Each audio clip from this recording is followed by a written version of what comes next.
दोस्तों, बिहार की एक ऐसी सीट है जिस पर काउंटिंग होने से पहले ही लगता है रिजल्ट आ गया है। जी हां, वो सीट है सिवान की रघुनाथपुर की सीट, जहां पर बीजेपी ने अपने दिग्गजों को मैदान में उतारा ताकि किसी भी तरह शहाबुद्दीन के बेटे को हराया जा सके।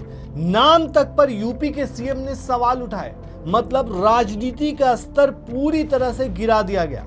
अमित शाह जाकर कहते हैं अपराधी का बेटा है, लेकिन वहां की जनता क्या सोचती है? शहाबुद्दीन को हीरो मानती है या फिर विलेन? वो भी हम आपको बताएंगे। लेकिन सबसे पहले ये समझिए कि आखिर ओसामा शहाब कैसे जीत रहे हैं। दोस्तों, ओसामा शहाब कौन है? आप जानते ही होंगे। शहाबुद्दीन की विरासत को संभालने आरजेडी ने उन्हें सिवान की रघुनाथपुर सीट से टिकट दिया है और एक ओसामा को हराने के लिए भारतीय जनता पार्टी ने पूरी ताकत झोंक दी। सिवान में जंगल राज और नाम पर फिर कटाक्ष। नाम तो देखो, किसी ने कहा मिट्टी में मिला देंगे।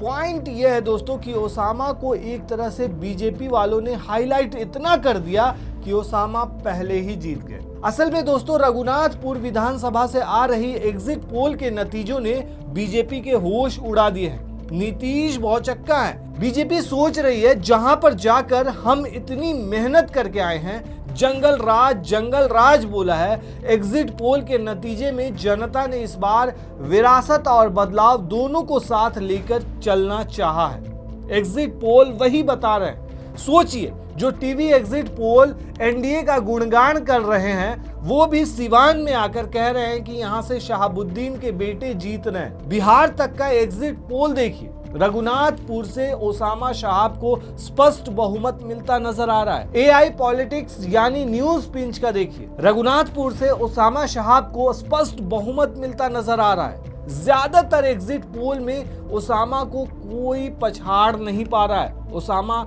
सबसे आगे हैं दौड़ में। और यहां तक कि सिवान सीट का हाल देख लीजिए। बीजेपी के कद्दावर नेता स्वास्थ्य मंत्री मंगल पांडे का भी हाल खराब है दोस्तों। जरा ये लाइन पढ़िए, मंगल पांडे सिवान से हार सकते हैं चुनाव, न्यूज 18 एग्जिट पोल। अब जरा एबीपी पर देखिए, Siwan exit poll, Osama Shahab की जीत तय, नीतीश के मंत्री मंगल पांडे के साथ अमंगल होने वाला है। दोस्तों, पिछले 3 चुनाव में इस सीट पर सत्ता के समीकरण कई बार बदले हैं। 2010 में बीजेपी के विक्रम कुंवर ने बाजी मारी थी। 2015 में और 2020 में हरिशंकर यादव, जिन्होंने ओसामा के लिए अपनी सीट छोड़ दी। इनके लिए हैट्रिक का समय था ये। इन्होंने साफ कहा कि शहाबुद्दीन के वारिस को आना चाहिए। शहाबुद्दीन का मेरे ऊपर एहसान है, एहसान का बदला एहसान। ओसामा शहाब को उन्होंने अपनी सीट जगह छोड़कर पगड़ी पहना दी और आगे कर दिया। वहीं दोस्तों, अब एग्जिट पोल बता रहा है कि बहुत बड़ा अंतर है। मतलब इस बार मुकाबला राजनीतिक नहीं, भावनात्मक भी है, खासकर सिवान के अंदर। क्योंकि ओसामा शहाब ने जब चुनावी मैदान में कदम रखा, जनता ने इसे सिर्फ एक प्रत्याशी का नामांकन नहीं, बल्कि शहाबुद्दीन परिवार की वापसी के रूप में देखा, समझा। भीड़, नारे, युवाओं की मौजूदगी सब कुछ संकेत दे रही थी कि सिवान की जनता एक नई दशा में सोच रही है, एक नया चैप्टर बन रहा है। रघुनाथपुर सीट से जो सबसे हॉट सीट मानी गई दोस्तों, जो रघुनाथपुर सीट है, ओसामा शहाब वहां से चुनाव जीतते हुए नजर आ रहे हैं। सभी आंकड़े बता रहे हैं, सभी एग्जिट पोल बता रहे हैं। हालांकि ज्यादातर एग्जिट पोल में एनडीए सरकार बन रही है, लेकिन वोटिंग परसेंटेज बता रहे हैं कि युवा क्या चाहते हैं। दोस्तों, माना यह जाता है जब भी वोटिंग तगड़ी होती है, इसका मतलब यह होता है कि लोग बदलाव चाहते हैं। फर्स्ट फेज और सेकेंड फेज दोनों पर परसेंटेज जो है वो बता रहे हैं कि एंटी इनकम्बेंसी सत्ता विरोधी लहर चल रही है। वहीं दोस्तों, सिवान की बात करें तो बड़ा फैक्टर इस बार मनोज सिंह भी है। मनोज सिंह एमएलसी रह चुके हैं, बीजेपी के पुराने नेता हैं, उन्होंने बगावत कर ली है। ओसामा को एक तरह से इसका भी फायदा पहुंचा है। दलित बैकवर्ड वोट भी ओसामा के साथ इस बार नजर आया है। दोस्तों, रघुनाथपुर में तकरीबन 3 लाख वोटर्स हैं, जिसमें मुस्लिम 17%, यादव 15%, राजपूत 13%, अति पिछड़ा 30% हैं। दोस्तों, यही जातीय समीकरण इस बार बीजेपी के लिए मुश्किल खड़ी कर रही है। एग्जिट पोल के आंकड़े बताते हैं कि मुस्लिम और यादव मतदाताओं का लगभग पूरा समर्थन राजद यानी कि ओसामा के साथ एकजुट है। दलित और अति पिछड़ा वर्ग का झुकाव भी ओसामा के पक्ष में दिखा।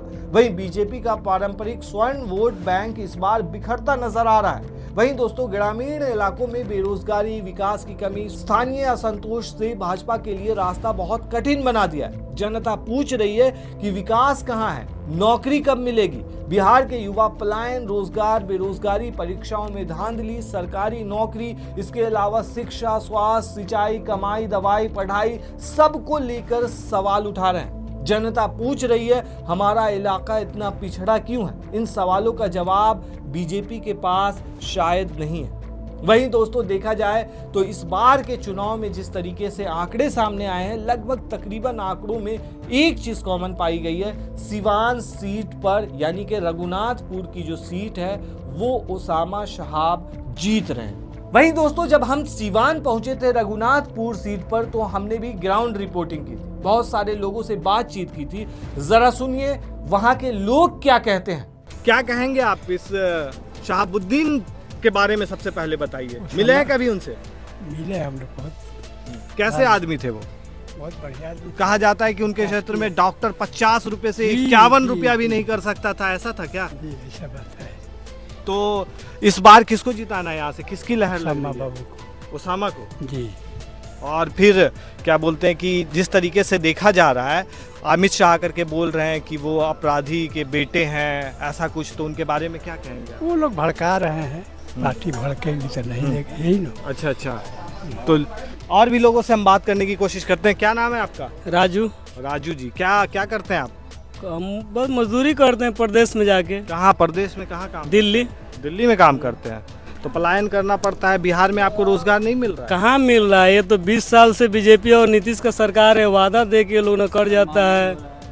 खाली चुनाव में लोग करोड़ों हम रोजगार कहाँ दे रहा है? देता तो हम चप्पल ऐसे पहन के जी दिल्ली भागते हैं। माटी ढेला के हम लोग काम करते हैं दिल्ली में जाके। तो अब की बार किसकी सरकार? अब की बार आरजेडी आ रही है, दिल खोल के आ रही है। ओसामा साहब हमारे क्षेत्र के आ रहे हैं, रघुनाथपुर से। ये तो अमित शाह का बयान सुने क्या? हाँ सुने हैं, तो वो अपने को देखे ना कि वो अपराधी है कि नहीं। अमित शाह अपने आप बताएं। खुद वो लगा दे रहे हैं देश में झगड़ा, खुद राज कर रहे हैं। वो क्या झगड़ा लगा दिए थे? झगड़ा अभी नहीं हुआ था जो ये पाकिस्तान से मुस्लिम हो रहा है जी, हिंदू मुस्लिम हो रहा है। यहाँ सब भाईचारगी हम लोग हैं। हमारे ब्याह शादी में वो आते हैं, हम उनके यहाँ जाते हैं, खाते हैं एक प्लेट में। फिर यहाँ हिंदू मुस्लिम का जमीनी स्तर से आके वो देखे ना, जमीन पे बैठ के देखे हम लोग हिंदू मुस्लिम एक थाली में बैठ के खाते हैं। ये सब अफवाह है, वो बीजेपी पार्टी अफवाह है, मुद्दा से भटकाती है। बाकी चोर अपराधी तो उधर है, वो खुद अपना देखे। और लोग बोलता है ओसामा साहब का। ओसामा साहब क्या है? एक साफ सुथरा छवि का इंसान है, वो का अपराधी है वो। तो पीएम मोदी तो कह रहे हैं कि लालटेन अब जलेगा नहीं, लालटेन की जरूरत ही भाई लालटेने से हम लोग हमारा बाप दादा पुसाया है। ये तो बत्ती अब आया है नु जी। बोलने का आवाज हमारे लालू जी ने दिए हैं। अब जब बोलने का आ गया तो हम तो मुंह में हाथ डाल के छीन लेंगे। मेन चीज पावर बोलने का दिए हैं लालू जी, हमारे बाबा साहब का देन है। हमारे लालू जी हम वेक्टर 2 है। हाँ, चलिए और भी लोगों से बात करने की कोशिश करते हैं। क्या नाम है आपका? असगर नाम है मेरा। असगर नाम है। तब इस बार क्या होने वाला है? यहाँ टोटल लालटेन है, पूरा टोटल। पीएम मोदी उधर कह रहे हैं कि लालटेन की जरूरत ही नहीं है। पीएम मोदी का वोट तो नहीं देना है, वोट तो हम लोगों को देना है। पीएम मोदी बोल कर चले जाएंगे, वोट हम लोग वोट के दिन देंगे। टोटल यहाँ पर आरजेडी ही क्यों? आरजेडी इसलिए कि विकास हम लोग का 20 साल से नहीं हुआ है, कुछ भी नहीं हुआ है। आरजेडी आएगा, तेजस्वी जी आएंगे, उसके बाद विकास होगा। तो आपके रघुनाथपुर में जिस तरीके से शहाबुद्दीन के बेटे को टिकट मिला है इस बार, इस पे बहुत ज्यादा चर्चा हो रही है, देश भर में चर्चा हो रही है कि अपराधी के बेटे को टिकट दे दिया गया है। इसलिए कि अब की मुद्दा हिंदू मियाँ तो नहीं हुआ, हिंदू मुस्लिम, तो अब यही मुद्दा उठा रहे हैं लोग। और खुद वो लोग तड़ीपार आदमी आकर और यहाँ पर उल्टा सीधा बात करके, मगर यहाँ पर कोई हटने वाला नहीं है। लालटेन ही लालटेन है यहाँ पर, दूसरा कुछ नहीं है। तो शहाबुद्दीन के बारे में कुछ कहेंगे, आप कहना चाहेंगे? शहाबुद्दीन साहब विकास पुरुष थे वो। दोस्तों, इस पूरे मामले पर आप क्या कहते हैं, हमें कमेंट में जरूर बताएं। शुक्रिया।